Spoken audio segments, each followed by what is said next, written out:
हर हर महादेव। आज मैं आप सबके समक्ष एक अत्यंत पावन कथा का पाठ प्रस्तुत करने जा रही हूँ। ये कथा है जितिया व्रत की महिमा की, जिसे सुनने मात्र से संतान सुख, घर परिवार में आनंद और जीवन में शांति प्राप्त होती है। कथा प्रथम मिट्टी के पुत्र की कथा। बहुत समय पहले की बात है, एक छोटे से गांव में एक पति पत्नी रहते थे। उनका जीवन सरल था, पर पूर्ण प्रेम और आपसी समझ से भरा हुआ था। गांव वाले उन्हें आदर से देखते थे क्योंकि उनके व्यवहार में सद्गुण और सहानुभूति स्पष्ट दिखाई देती थी। पति और पत्नी के पास सब कुछ था, घर, धन और सामाजिक सम्मान। फिर भी एक दुख उनका पीछा करता रहा, उनके घर में संतान नहीं थी। उनके मन में ये कामना सदैव प्रबल रहती थी कि एक दिन उनके जीवन में बच्चे की मधुर हंसी गूंजे। समय बीतता गया, परंतु उनके जीवन में कोई संतान नहीं आई। पति ने सोचा कि परिवार का भरण पोषण करने के लिए उसे दूर विदेश जाकर कमाई करनी होगी। वो विदेश चला गया, परंतु किस्मत को कुछ और ही मंजूर था। कई साल बीत गए, परंतु पति की कोई खबर नहीं आई। वहीं पत्नी अकेली अपने घर में रह गई। पहले फिर धीरे धीरे उसके घर के अन्न और भोजन का साधन समाप्त हो गया। भूख और दरिद्रता ने उसका मन उदास कर दिया। अब वह रोज मिट्टी काटकर जीविका चलाने लगी। गांव के पास के बड़े खेतों में मिट्टी निकालकर वह मेहनत करती और जो थोड़े बहुत पैसे मिलते उनसे अपना और घर का गुजारा करती। हर दिन जब वह मिट्टी निकालने जाती, उसके सामने खेलते खेलते बच्चों का दृश्य उसे बहुत भाता।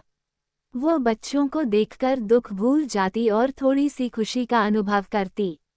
परंतु उसके दिल में एक कमी हमेशा बनी रहती, उसका अपना बच्चा उसके पास नहीं था।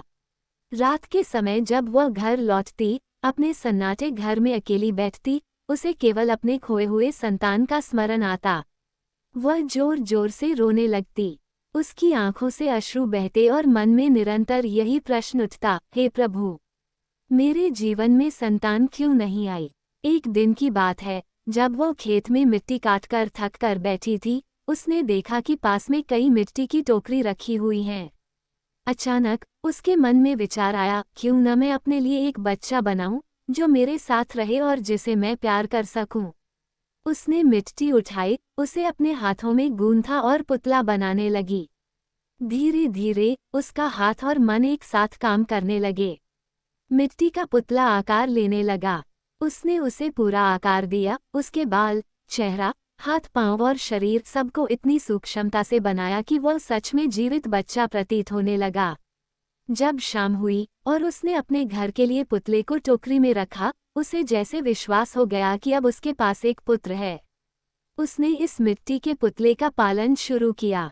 वो उसे समय समय पर भोजन खिलाती, कपड़े पहनाती, उसे अपने आंचल में लपेटती और अपने जीवन का हर सुख दुख उसके साथ बांटती। आश्चर्य की बात ये थी कि जब पुतला भोजन नहीं करता, तो वह उससे प्यार दिखाती और कभी कभी उसे हल्का सा दांत भी लगाती, जैसे वह जीवित हो। रोज की दिनचर्या में वह मिट्टी वाले पुतले को पीठ पर बांधकर खेत जाती और काम करते हुए उसका ध्यान रखती। उसके मन में यह विश्वास गहरा गया कि यही उसका पुत्र है। पति की कोई खबर नहीं थी, परंतु मिट्टी का ये पुतला उसकी संतान का स्थान भर रहा था। एक दिन जब वह मिट्टी का पुतला लेकर चल रही थी, उसने देखा कि कुछ महिलाएं जितिया व्रत करती हुई वहां से गुजर रही थीं।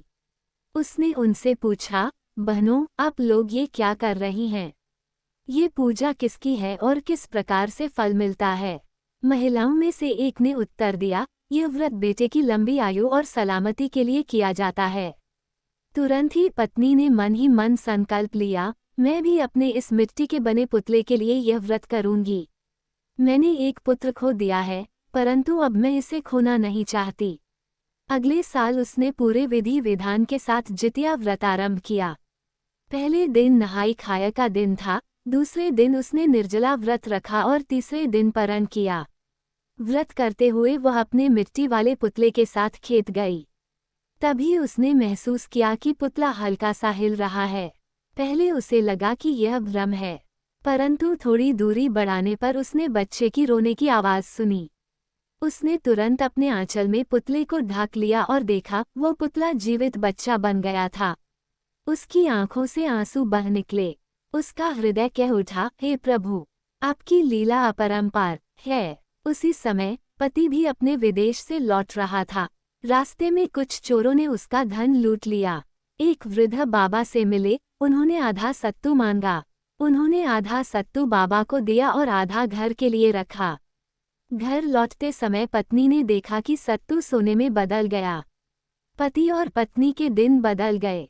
पति ने पुत्र को गोद में लिया और परिवार फिर से एक साथ खुशहाल हुआ। जीमूत वाहन भगवान की जय हो। कथा द्वितीय, गंधर्व कुमार जीमूत वाहन की कथा। बहुत समय पहले की बात है, एक सुंदर और ऐश्वर्यपूर्ण नगर में गंधर्व राजकुमार जीमूत वाहन का जन्म हुआ। उनका जन्म ही विशेष था, क्योंकि उन्हें गुणों की संपूर्णता और परोपकार का स्वभाव प्रारंभ से ही प्राप्त था। उनके पिता ने राजसिंहासन छोड़कर वनवास ग्रहण किया और इस प्रकार जीमूत वाहन को राजकुमार के रूप में पालन किया गया। जीमूत वाहन का बाल्यकाल अत्यंत सरल और संयमी रहा। वह न केवल सुंदर, बलशाली और वीर थे, बल्कि उनमें दयालुता, परोपकार और सत्यनिष्ठा भी प्रबल थी। बचपन से ही उन्होंने अपने पिता के आदर्शों का पालन किया, दीन दुखियों की सहायता करना, वन्य प्राणियों और पक्षियों का रक्षण करना और किसी के हानि न करने का संकल्प लेना। जैसे जैसे वे बड़े हुए, उनका नाम पूरे राज्य और आसपास के नगरों में फैल गया। उनकी वीरता, न्यायप्रियता और करुणा के लिए उन्हें सब लोग सम्मानित करते थे। परंतु उनके मन में एक अद्भुत गुण था, सदैव परहित की भावना और दीनों की रक्षा का स्वभाव। एक दिन जीमूत वाहन अपने राज्य की यात्रा पर निकले। मार्ग में उन्हें एक वृद्धा मिली, जो बहुत दुखी और पीड़ित दिख रही थी। उसकी आंखों में अश्रु और मन में व्याकुलता थी। जीमूत वाहन ने उसका सम्मानपूर्वक अभिवादन किया और पूछा, माता, आपका दुख क्या कारण है? आप इतने दुखी क्यों हैं?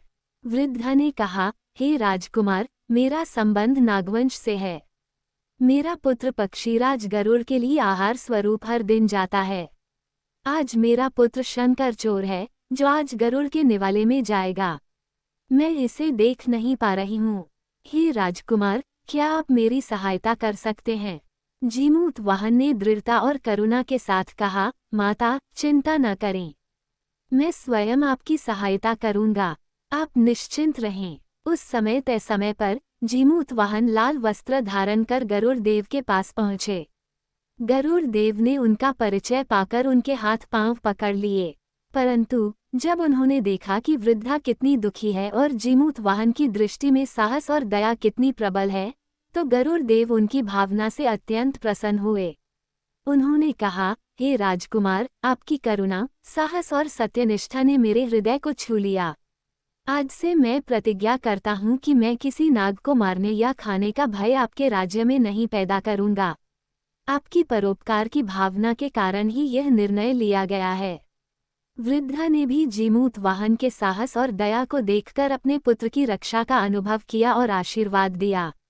उस दिन से जीमूत वाहन सदैव जीवित पुत्र का व्रत के महत्व और उसकी रक्षा के प्रतीक बन गए।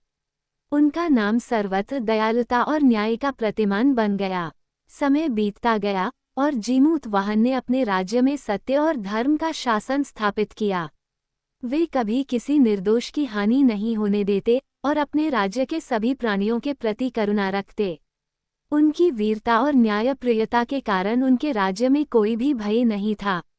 इस कथा से हमें ये शिक्षा मिलती है कि सत्य, करुणा और साहस के मार्ग पर चलकर हम न केवल अपने जीवन को सफल बना सकते हैं, बल्कि दूसरों के जीवन में भी उज्ज्वलता ला सकते हैं।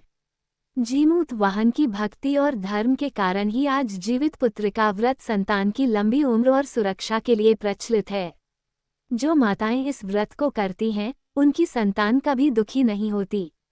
सभी सुनने वालों से अनुरोध है, सभी प्रेम से बोलिए, जीमूत वाहन भगवान की जय।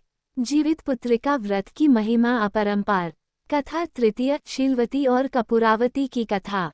बहुत समय पहले नर्मदा नदी के तट पर कंचनवती नामक नगर था।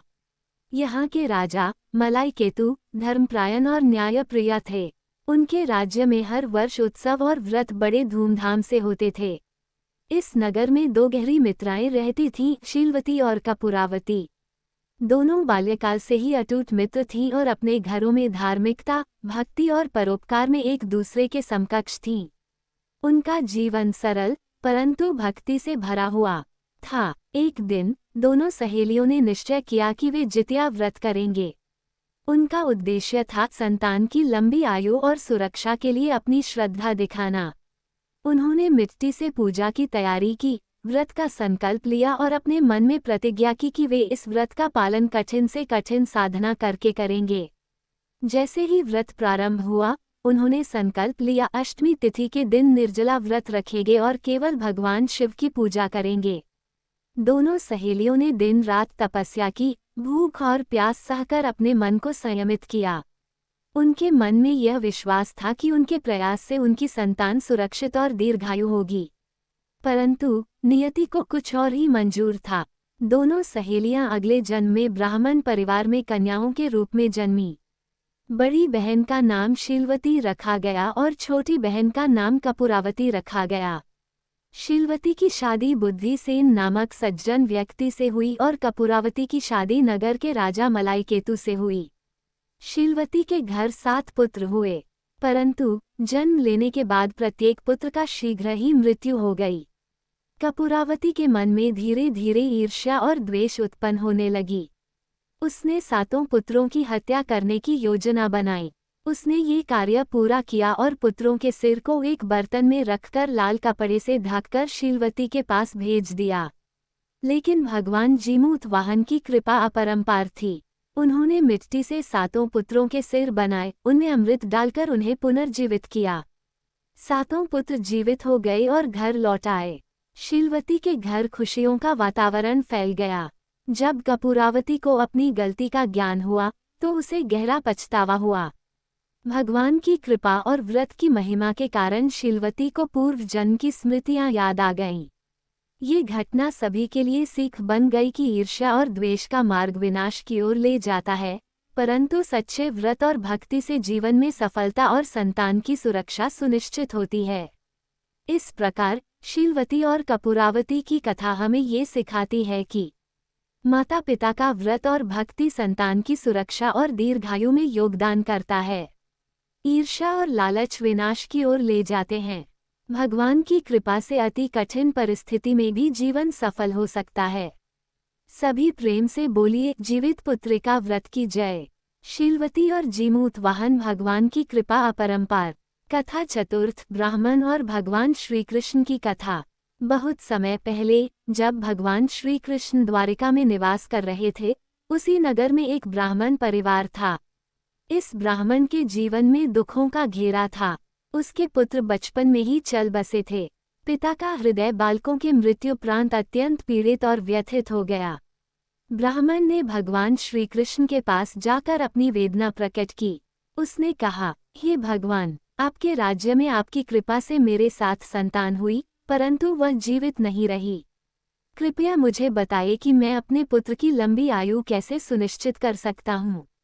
भगवान श्री कृष्ण ने ब्राह्मण को समझाया, इस बार तुम्हारे पुत्र की आयु लंबी होगी, परंतु तुम्हें पूर्ण भक्ति, श्रद्धा और उचित उपाय के साथ प्रार्थना करनी होगी। ब्राह्मण ने विश्वासपूर्वक भगवान श्री कृष्ण की बात मानी और संकल्प लिया। उसने 100 बार अपने हाथ जोड़कर भगवान से विनती की, हे प्रभु, मेरे पुत्र को लंबी आयु प्रदान करें। उसे कभी दुख और कष्ट का सामना न करना पड़े। भगवान की कृपा से सूर्यदेव ने ब्राह्मण के पुत्र को एक माला प्रदान की, जिससे उसकी आयु और जीवन शक्ति बढ़ गई। परंतु थोड़ी देर बाद यमराज उसके प्राण लेने आए। ब्राह्मण ने भगवान श्री कृष्ण से मदद मांगी। श्री कृष्ण ने स्वयं दर्शन देकर यमराज को डराया और उसे पीछे हटने पर विवश किया। परंतु यमराज की छाया वहीं खड़ी थी। तब भगवान श्री कृष्ण ने ब्राह्मण के पुत्र की रक्षा हेतु शनि की छाया को पीपल के वृक्ष पर निवास करने का आदेश दिया। इस प्रकार ब्राह्मण के पुत्र की लंबी आयु हुई और वह सुरक्षित रहा। ब्राह्मण ने भगवान श्री कृष्ण का हृदय से धन्यवाद किया और संकल्प लिया कि वह हर वर्ष जीवित पुत्र का व्रत करेगा। संतान की लंबी आयु और सुरक्षा के लिए यह व्रत अत्यंत पावन माना गया। जो माता इसका पालन करती हैं, उनकी संतान कभी दुखी नहीं होती और घर में सुख समृद्धि बनी रहती है। भगवान श्री कृष्ण की जय। जीवित पुत्रिका व्रत की महिमा अपरंपार। सूर्य नारायण की जय। कथा पंचम महाभारत कालीन कथा। महाभारत के युद्ध काल में अश्वत्थामा, द्रोणाचार्य के पुत्र और कौरव सेनापति, अपने पिता की मृत्यु से अत्यंत क्रोधित थे। उन्होंने प्रतिज्ञा की कि वे हर हाल में पांडवों से बदला लेंगे। युद्ध के दौरान अश्वत्थामा ने पांडवों के शिविर में प्रवेश किया। उन्होंने देखा कि वहां सो रहे 5 लोग हैं। क्रोध में उन्होंने उन्हें पांडव समझकर मार डाला, परंतु ये 5 पांडव नहीं, बल्कि द्रौपदी के गर्भ में पल रहे पुत्र थे। ये दृश्य देखकर ब्राह्मण और पांडव स्त्री अत्यंत दुखी हुई। उनका मनोबल टूटा और वे सोचने लगे कि अब उनके संतान का भविष्य कैसे सुरक्षित होगा। इसी समय भगवान श्री कृष्ण ने अपनी दिव्य दृष्टि से स्थिति को देखा। उन्होंने तुरंत हस्तक्षेप किया। भगवान ने अपने पुण्य और दिव्य शक्ति का प्रयोग करते हुए गर्भस्थ शिशु को सुरक्षित किया। भगवान की कृपा से शिशु जीवित हुआ। भगवान ने कहा, हे माता, तुम्हारा शिशु अब सुरक्षित है। उसकी आयु दीर्घ होगी और वो कभी दुख का सामना नहीं करेगा। इस शिशु का नाम रखा गया जीवित पुत्रिका। इसके जन्म के बाद से संतान की लंबी आयु और सुरक्षा के लिए जितिया व्रत की परंपरा प्रारंभ हुई। इस व्रत का पालन करने वाली माताओं की संतान कभी दुखी नहीं होती और घर में सुख, शांति एवं समृद्धि बनी रहती है। माता की भक्ति और व्रत की शक्ति अपरंपार होती है। सुनने वाले प्रत्येक व्यक्ति को ये कथा ये संदेश देती है कि माता पिता का प्रेम और भक्ति संतान की रक्षा में अत्यंत प्रभावशाली है। भगवान की कृपा से कठिन परिस्थिति में भी जीवन सफल और सुरक्षित रह सकता है। जीवित पुत्रिका व्रत संतान की लंबी आयु, सुरक्षा और घर में सुख समृद्धि सुनिश्चित करता है। सभी सुनने वालों से अनुरोध है, सभी प्रेम से बोलिए श्री कृष्ण भगवान की जय। जीवित पुत्रिका व्रत की महिमा अपरंपार। जो भी माता अपने बच्चों की लंबी आयु, सुख और समृद्धि चाहती है, उसे इस व्रत को करना चाहिए। और केवल करना ही नहीं, बल्कि इसकी पावन कथाएं भी अवश्य सुननी चाहिए। यदि आपको यह वीडियो पसंद आया हो तो इसे लाइक करें, अपने प्रियजनों के साथ शेयर करें और चैनल को सब्सक्राइब करना न भूलें।